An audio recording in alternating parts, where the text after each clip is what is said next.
বন্ধুরা এখন বাজে 4:10 আমি এখন মানে ঘড়িটা অনেকটাই ফাস্ট করে রেখে দিই 20-25 মিনিট আমার কাজের সুবিধার জন্য। এখন আমরা খেতে বসবো, দুপুরের খাওয়ার টাইম আমাদের এটা।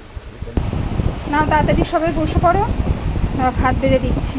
হ্যাঁ, কটা বাজে? কটা বাজে মানে দেখুন কটা বাজে, কটায় খেতে দিচ্ছে আমাদের। কটায় খেতে দিচ্ছি? তা মা আমি কি ইচ্ছা করে দিচ্ছি? না না, এটা একদম বাজে কথা বলা হবে। যে হারে আমাদের হোম ডেলিভারি খাবার যায়, হ্যাঁ, কত কত রকমের রান্না হয়, হ্যাঁ, এতে তো খুবই মুশকিল হয়ে যায়। কোনো কোনো দিন সত্যি দেরি হয়ে যায়, তারপর বাজার করতেও অনেক সময় দেরি হয়ে যায়। তারপরে আমার বউ রান্নাটাও খুব মন দিয়ে করে, প্রত্যেকটা রান্নাই বাবা। অনেক সুন্দরভাবে হয়, হ্যাঁ সুস্বাদুও হয়, এবং আমাদের হোম ডেলিভারি যারা নেয় তারাও বলে বাবা প্রশংসা করছে, যে রান্না বাবা। হয়েছে।